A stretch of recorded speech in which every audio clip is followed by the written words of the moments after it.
Hello दोस्तों, physics की दुनिया चैनल पर आपका स्वागत है। हम क्लास 12 का चैप्टर पढ़ रहे हैं, विद्युत धारा। विद्युत धारा में हमने क्या पढ़ाया था? हमने यहाँ तक पढ़ा दिया था, R बराबर रो L बटे ए तक। ठीक, यहाँ पर आप ये बताइए R क्या चीज़ है? तो आप कहेंगे R है प्रतिरोध, और रो क्या है? विशिष्ट प्रतिरोध। अच्छा, इस विशिष्ट प्रतिरोध का एक दूसरा नाम भी है और उसे कहते हैं प्रतिरोधकता। प्रतिरोधकता, इसका नाम दूसरा प्रतिरोधकता भी है, ये भी आप नोट करें। L क्या है यहाँ पे? चालक की लंबाई। और बताओ A क्या है? चालक के अनुप्रस्थ काट का क्षेत्रफल। चालक के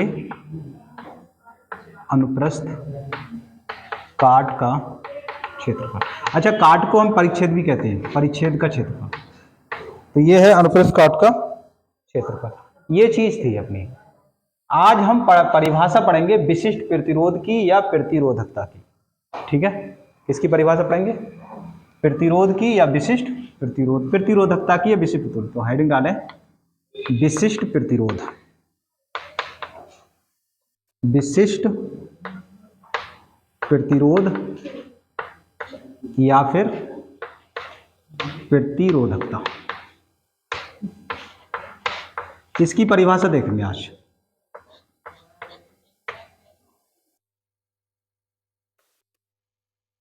देखो यहां से R बराबर क्या है? रो L बटे ए है। R बराबर क्या है? आपने कहा रो L बटा ए है। फिर मैं पूछ रहा हूं, बताओ रो क्या है? रो का मान अगर निकलवाए तो कितना होगा? कौन बताएगा? संध्या बताओ, रो का मान कितना आएगा? ठीक है, R A बटे L। देखो R, ये A ऊपर जाएगा और L इसके बटे में आएगा। ठीक है, अब यहां से एक एक स्टेप बिल्कुल ध्यान से समझेंगे। यदि मैं ये कह दूं L का जो मान है वो 1 मीटर है, इस L का मान 1 मीटर कॉम, तथा ये जो A है इसको मैं कह दूं ये क्षेत्रफल जो है वो 1 मीटर स्क्वायर है। क्षेत्रफल क्या है? 1 मीटर स्क्वायर। तब रो किसके बराबर होगा? बताओ रो किसके बराबर होगा? इल्मा,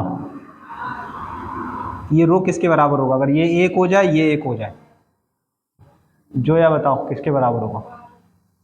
R के बराबर होगा। किसके बराबर होगा? R के, क्योंकि ये भी एक, ये भी एक से R रो R ही तो हो जाएगा। यही परिभाषा है। आप बताइए, देखिए डेफिनेशन क्या हो जाएगी? किसी 1 मीटर लंबे तथा 1 मीटर स्क्वायर, 1 मीटर लंबाई हो किसी चालक की और अनुप्रस्थ काट का क्षेत्रफल कितना हो? 1 मीटर स्क्वायर अनुप्रस्थ काट के क्षेत्रफल वाले तार का, ये क्या चीज है? ये प्रतिरोध, तार का प्रतिरोध ही, और ये क्या चीज है? विशिष्ट प्रतिरोध कहलाता है।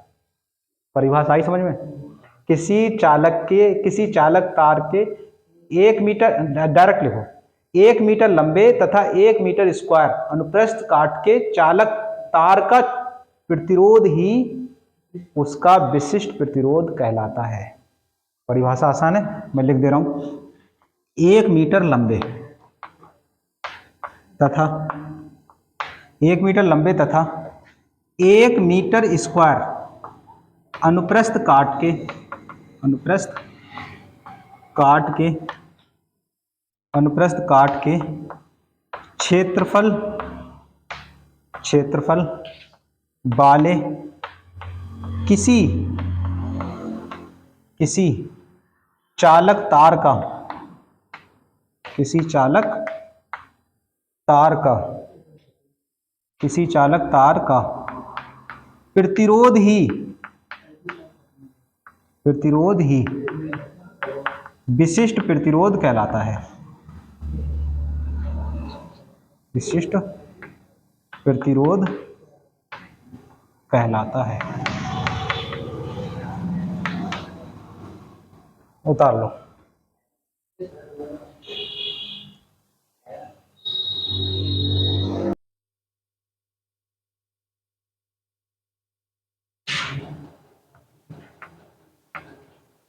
नोट में लिखो, थोड़ा सा ध्यान सुने। जैसे यहां पे एक तार है,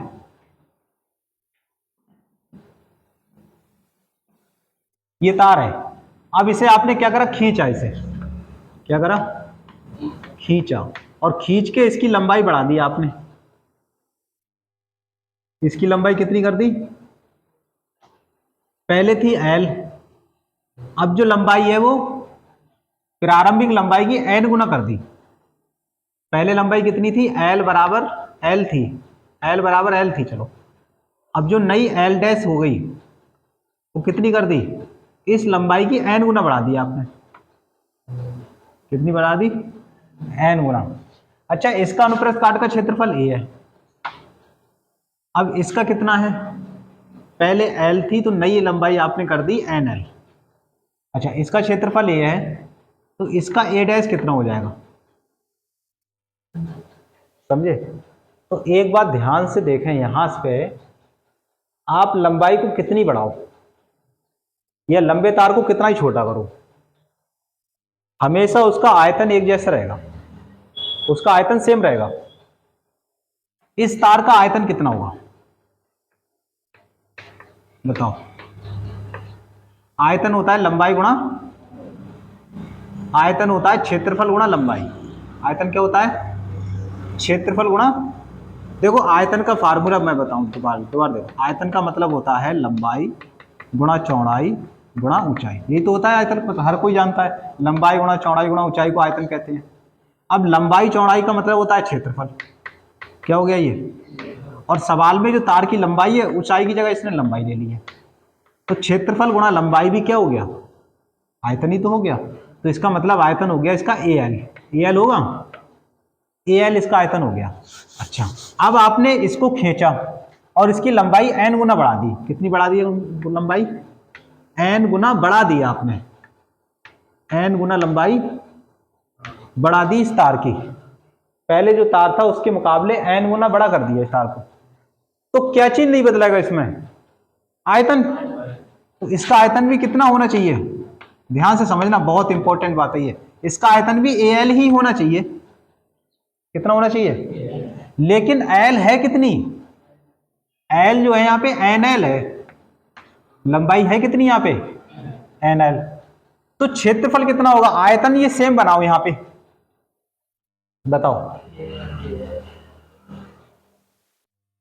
आयतन AL है, यहां भी AL ही आए, तो क्या करना चाहिए मुझे इस n से भाग कर देनी चाहिए, तब n से n कट जाएगा, AL आ जाएगा। फिर से समझो, बड़ा इंपॉर्टेंट बात है ये, बहुत इंपॉर्टेंट। दोबारा समझो दोबारा से। जैसे ये था तार, इसका क्षेत्रफल A है, लंबाई L है, इसका आयतन कितना होगा, AL होगा। अब मैंने कहा इसे खींचा आपने और इसकी लंबाई n गुना बढ़ा दी। n गुना बढ़ाने का मतलब है पहले L थी, अब इसकी NL कर दी। तो आयतन का फार्मूला क्या होता है, आयतन का फार्मूला होता है क्षेत्रफल गुणा लंबाई। तो लंबाई तो हो गई NL, हो गई। हम कह रहे हैं आयतन नहीं बदलेगा, चाहे भले ही लंबाई हम कितनी बढ़ा दें। क्या नहीं बदलेगा, आयतन नहीं बदलेगा। जब आयतन नहीं बदलेगा तो यहां क्षेत्रफल कितना होना चाहिए, क्षेत्रफल को n से भाग दोगे तभी तो नहीं बदलेगा, n से n कट जाएगा, AL आ जाएगा। आगे समझ में। तो यहां पे इंपॉर्टेंट बात क्या पता चली, यदि लंबाई आप n गुना बढ़ा रहे हैं, लंबाई क्या कर रहे हैं, n गुना बढ़ा रहे हैं, यानी कि रहे हैं। अभी आप बहुत जल्दी पहुंचोगे बात पे, यानी लंबाई जो है, नई लंबाई आप कर रहे हैं NL, प्रारंभिक की n गुना बढ़ा रहे हैं, तो नया क्षेत्रफल कितना हो जाएगा, प्रारंभिक का n से भाग हो जाएगी। ठीक है, अब मुझे डायरेक्ट बताना। चलिए बताओ, मैं लंबाई को मैं दुगना कर रहा हूं तो क्षेत्रफल कितना हो जाएगा, आधा। समझ में आई बात। चलिए अगला देखो, मैं कहूं लंबाई को मैं 5 गुना बढ़ा रहा हूं, लंबाई में कर रहा हूं 5 गुना पहले के मुकाबले, तो क्षेत्रफल कितना हो जाएगा। अगर लंबाई 5 गुना बढ़ाऊंगा तो क्षेत्रफल कम होगा, तो क्षेत्रफल A/5 रह जाएगा। पहुंच क्यों नहीं रहे बात को पे अभी आप, यही चीज तो मैं समझा रहा था। लंबाई मैंने n गुना बढ़ाई तो क्षेत्रफल n से भाग हो गया, नहीं चलिए दोबारा देखो, मैं कहूँ कि लंबाई जो है 7 गुना मैंने बढ़ा दी, तो क्षेत्रफल कितना हो जाएगा? a/7। पहले जो क्षेत्रफल था उसका 7वां भाग होगा। फिर से समझो, जो पहले जो क्षेत्रफल था उसका 7वां भाग, जब ये खींचोगे तार को तो क्षेत्रफल कम होगा। तो कितना कम होगा? जितनी गुना लंबाई बढ़ाओ उतने ही गुना क्षेत्रफल कम हो जाएगा। समझ गए? ठीक है, चलिए अगर मैं लंबाई को यहां पे मैं कहूं 15L कर दी मैंने, तो क्षेत्रफल कितना हो जाएगा? a/15। चलिए ये तो था ये फैक्ट। अच्छा मैं ध्यान समझना, अब मैं ये कहूं कि मैंने क्षेत्रफल दुगना कर दिया, बताओ लंबाई कितनी हो जाएगी? L/2। अगर क्षेत्रफल मैंने डबल किया, यानी पहले क्षेत्रफल a था, अब मैंने तार और छोटा कर दिया, ठीक है, उसे पिघला के एक सांचे में भर के और मैंने छोटा कर दिया, तो लंबाई कितनी रह जाएगी उसकी? L/2। अगर मैंने क्षेत्रफल 3a कर दिया तो बताओ लंबाई कितनी हो जाएगी? L/3। आपको आयतन सेम रखना है, इन दोनों की गुणा AL लाना है बस। समझ में आई बात? उतारी जल्दी से, अभी न्यूमेरिकल कराएंगे तब देखेंगे आप।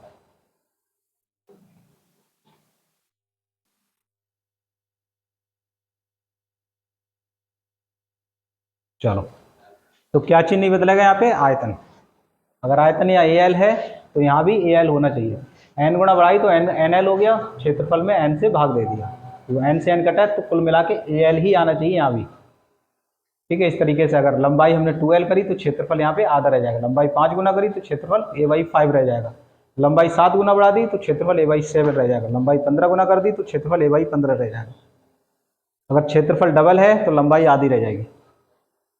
कहने का मतलब इन दोनों की गुणा कितनी आनी चाहिए? AL आना चाहिए। 2 से 2 कट गया, AL आ गई।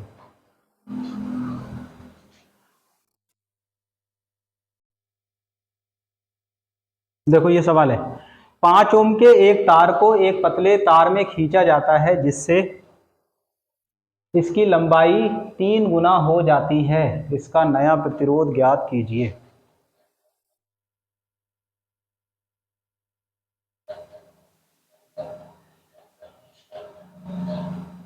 क्या ज्ञात करा रहा है? नया प्रतिरोध।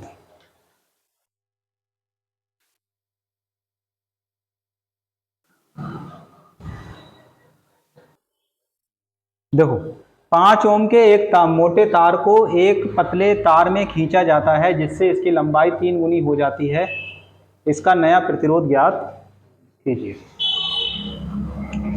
माना लंबाई L है, लंबाई कितनी है? लंबाई L, ये प्रारंभिक है तथा क्षेत्रफल हमने क्या मान लिया? वो A है। तो बताओ प्रतिरोध का फार्मूला क्या है? R बराबर रो L/A। अब प्रतिरोध है कितना? 5। रो L अभी L रहने दो और A रहने दो। ये समीकरण हो गई हमारी फर्स्ट, हो गई। अब पढ़िए आगे सवाल। एक मोटे तार को एक पतले तार में खींचा जाता है, चलो अब खींच रहे हैं तार को, तो क्या होगा? जिससे इसकी लंबाई 3 गुना हो गई। ठीक है, कितनी गुना हो गई? 3 गुना। तो शर्त क्या हो गई यहाँ पे? लंबाई जो है यहाँ पे ध्यान सुने, लंबाई L जो है वो कितनी हो गई? 3L। L डैश जो हो गई वो 3L हो गई, हो गई प्रारंभिक की 3 गुना।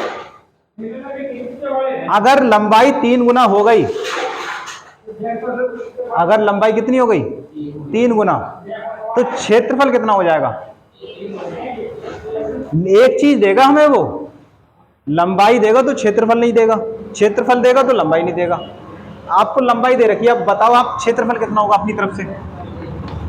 A/, कैसे पता? क्योंकि इनका गुणनफल AL आना चाहिए, तो 3 से 3 कट गया, AL आ गया। तो क्षेत्रफल कितना हो गया? A/3। तो अब नया प्रतिरोध कितना हो जाएगा फिर? नया प्रतिरोध, तो नया प्रतिरोध क्या हो जाएगा? R dash rho L dash बटे A डैश। इस फार्मूले का रो L डैश बटे A dash, R dash is equal to rho L dash का मान बोलो 3 है और A डैश का मान ए बटा, क्या 3 पलट के ऊपर नहीं पहुंचेगा तो आ जाएगा रो 3 तियां 9 एल बटा ए। अब 9 ले लो आगे, 9 रो एल बटा ए। अब रो एल बटे ए की ये वैल्यू दे रखी है 5, कितनी दे रखी है 5, तो हो जाएगा 9 और 5 से इसकी गुणा कर लो, तो 9 पंजे 45 ओम। ये आपका आंसर है। बताओ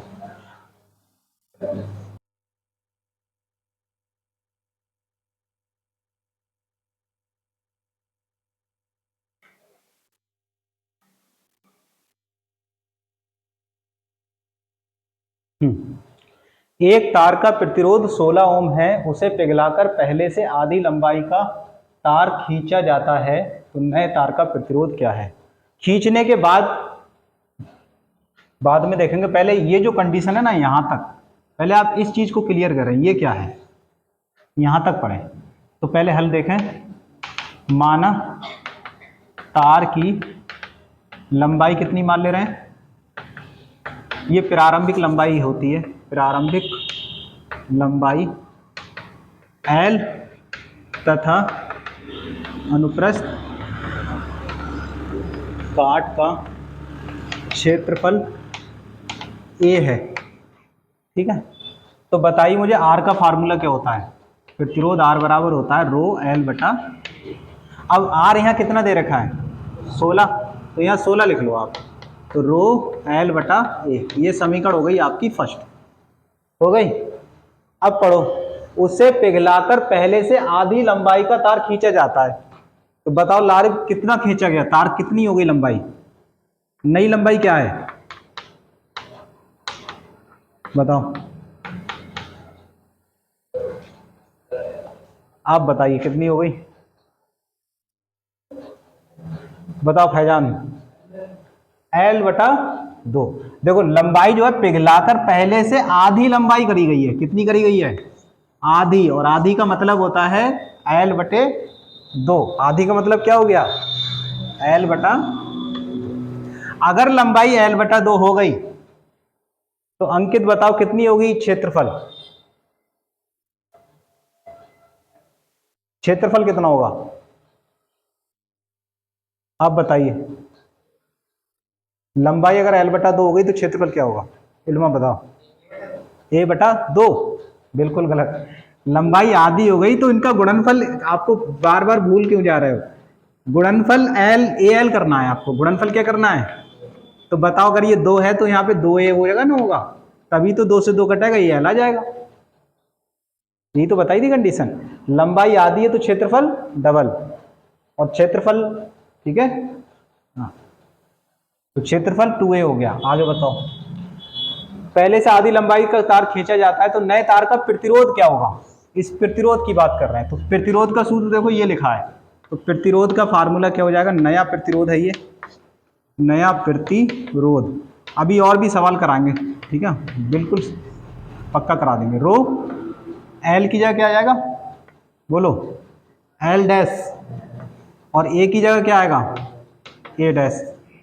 तो देखो रो L डैश का मान लगाओ L बटा 2, और A डैश का मान लगाओ 2A। अब 2 ये नीचे आ जाएगा तो क्या आ जाएगा रो L बटे 4A, तो 1 बटा 4, और ये आ गया रो L बटा A। अब समीकरण 1 से मान रख दो, यहाँ पे 1 से मान रखने पर, तो समीकरण 1 से जैसे ही इसमें मान रख दोगे तो R डैश की वैल्यू क्या आएगी, देखो 1 बटा 4, और रो L बटे A की वैल्यू कितनी है 16 से इसकी गुणा कर दो, 4 चौक, तो नया प्रतिरोध आ गया 4 ओम। ये आपका आंसर है, उतारे।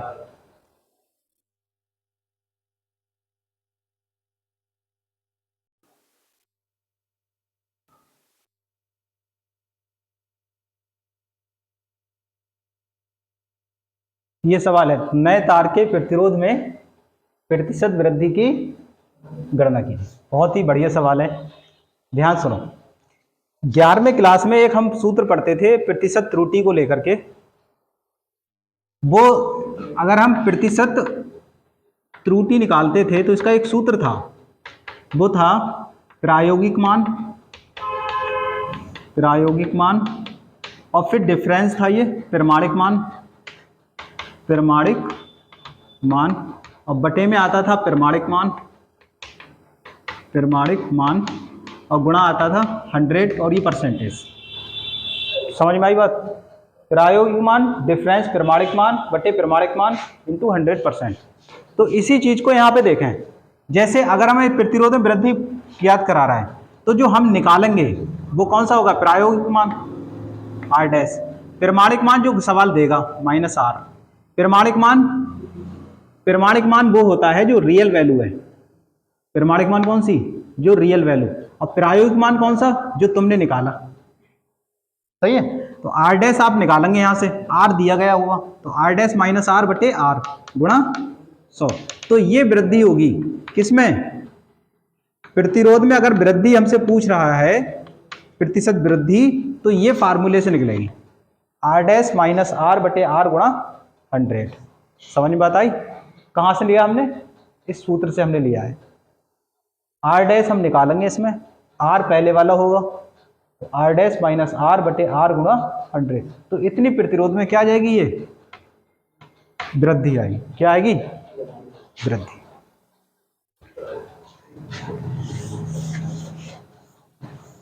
ठीक है, चलिए करते हैं।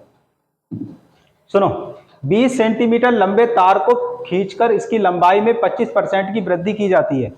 कितनी वृद्धि की जाती है? 25%। तो हल कर रहे हैं इसे। कितना तार है? 20 सेंटीमीटर लंबा तार है, तो तार की जो लंबाई है वो कितनी है? 20 सेंटीमीटर। खींचकर इसकी लंबाई 25% वृद्धि की जाती है, तो नई लंबाई वृद्धि कितनी है? वृद्धि हो गई L डैश बराबर ना, केवल वृद्धि लिखो, वृद्धि हो गई हमारी 25%। तो एक बात मुझे बताओ, अगर लंबाई L है और 25% बढ़ाने का मतलब क्या है? अगर किसी वस्तु की लंबाई 100 है और आपने 25% बढ़ा दी तो नई कितनी कर दी? 125 कर दी। बिल्कुल सिंपल बात है। अगर 100 लंबाई है और आपसे कहा जाए 25% बढ़ाई तो आपने 25 बढ़ा दी, तो कितनी हो गई? 125। कैसे निकाली ये 25? बताओ। जैसे मैंने कहा लंबाई 100 है तो आपने कहा 25% बढ़ाई, तो आपने क्या करा? 25% का मतलब 100 की 25 निकाली तो 100 से भाग दे दिया, है ना? 100 में 25 आ गई। फिलहाल मैं ऐसे समझो, जैसे तो वृद्धि कितनी हो गई? 25% की वृद्धि हो गई। तो नई लंबाई है कितनी? नई लंबाई बोलो कितनी हो गई? नई लंबाई L डैश जो हो गई, सुनो सुनो, वो प्रारंभिक लंबाई L की कितनी कर दी आपने? 25% और बढ़ा दी। कितनी बढ़ा दी? 25% और। तो नई पहले वाली L है और बढ़ा दी 25%, 25 L और कर दी। तो यहाँ पे हो गई आपकी L प्लस 25/100 और L।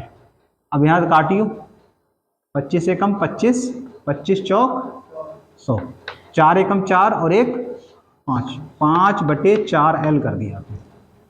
कितनी कर दी? 5/4 L थी कितनी? 20। तो नई कितनी हो गई? 5/4 L का मान लगा दो 20, तो 4 पंजे 20, कितनी हो गई? 25 सेंटीमीटर। नई लंबाई कितनी हो गई? 25 सेंटीमीटर। आगे देखें,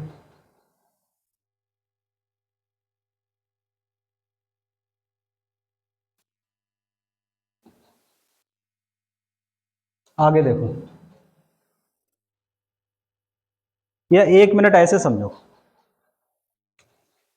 ये थोड़ा कंफ्यूज कराएगा आपको। इतनी रहने दो, लंबाई इतनी रहने दो, ये इतनी आपने लंबाई कर दी, कर दी। अगर लंबाई इतनी कर दी तो क्षेत्रफल, अगर पहले वाला क्षेत्रफल A है, पहले क्षेत्रफल क्या है? तो नया क्षेत्रफल कितना हो जाएगा? अगर क्षेत्रफल आपका पहले A रहा है तो नया क्षेत्रफल A डैश कितना होगा बताओ? अगर लंबाई इतनी कर दी तो नया क्षेत्रफल कितना कर दिया? अरे जो बटे में इसके ऊपर लिख दो, जो 5 है वो नीचे लिख दो और A लिख दो। इनकी गुणा कितनी लानी है तुम्हें? AL। तो AL कब आएगा? 5 से 5 कटेगा, 4 से 4 कटेगा, AL आ जाएगा। सही है? ठीक है, तो ये क्षेत्रफल हो गया। अब आप लगाओ, निकालो फार्मूला। तो प्रतिरोध का फार्मूला क्या है? R बराबर रो L बटा समीकरण 1। अब देखो नया प्रतिरोध, देखो नया प्रतिरोध कितना हो जाएगा। नया प्रतिरोध R डैश हो जाएगा रो L डैश बटे A डैश। तो रो L डैश कितना है, L डैश है 5 बटा, रो L डैश है यहाँ पे 5 बटे 4L, और A डैश कितना है 4 बटे 5 A। तो कितना आया,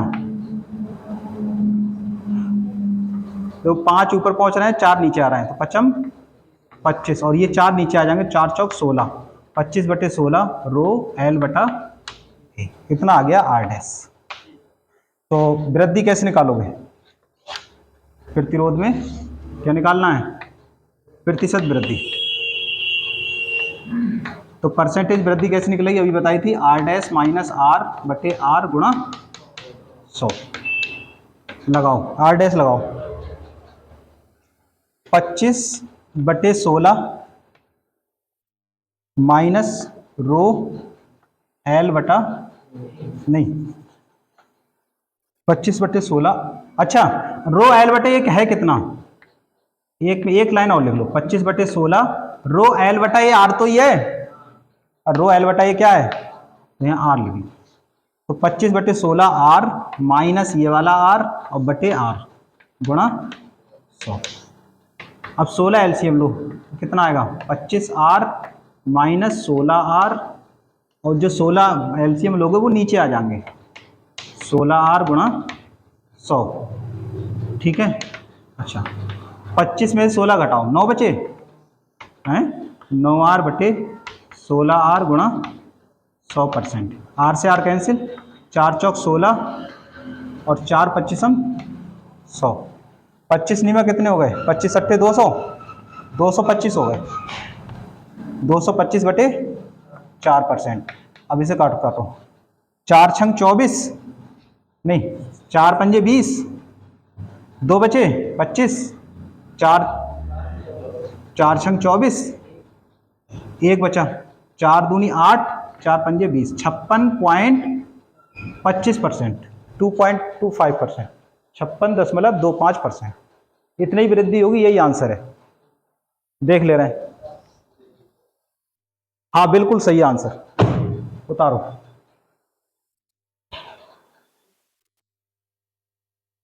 देखो इस सवाल, तार की लंबाई कितनी है 120 सेंटीमीटर, तो यह L हो गई आपकी 120 सेंटीमीटर। मीटर में बदलो, कितने से गुणा होगी, -2 से।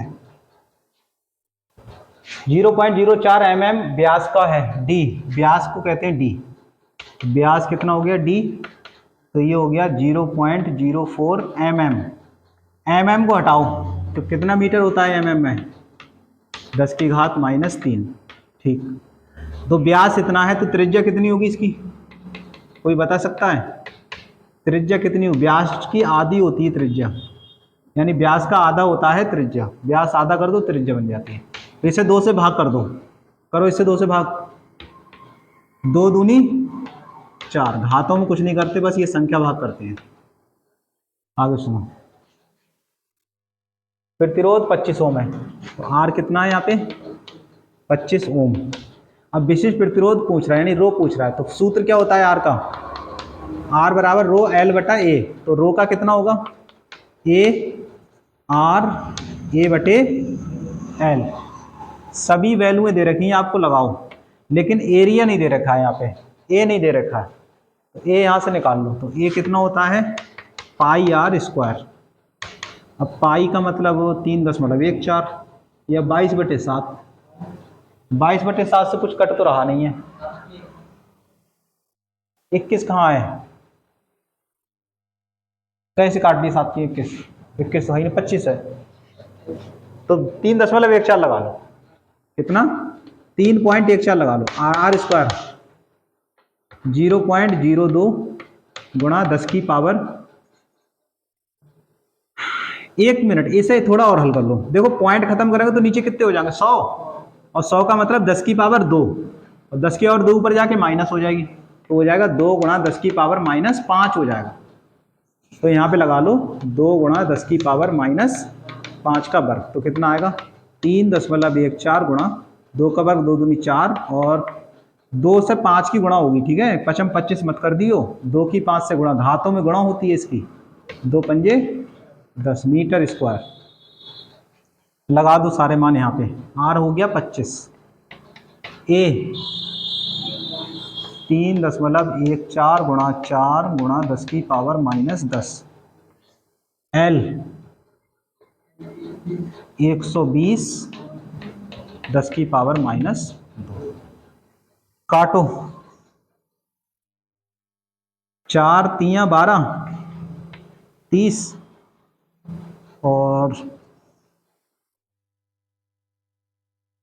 चलो 3 से 3 अट्ठो 24 हो गया, 1 बच रहा है,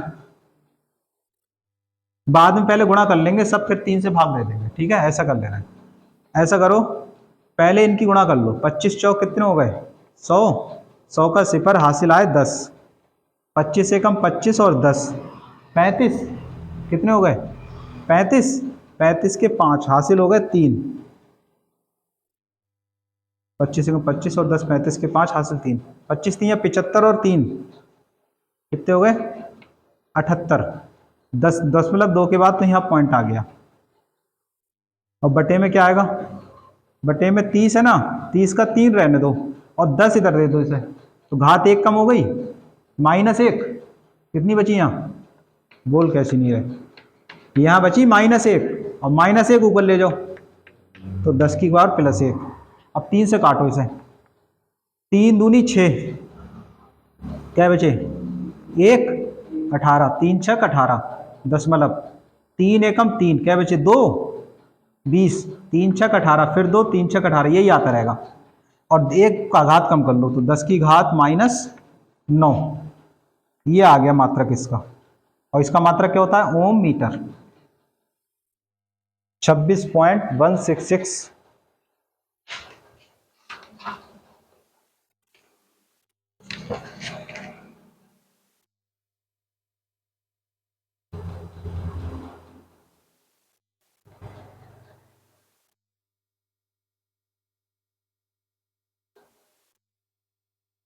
सही आंसर, ठीक, यही आंसर है, बता लो।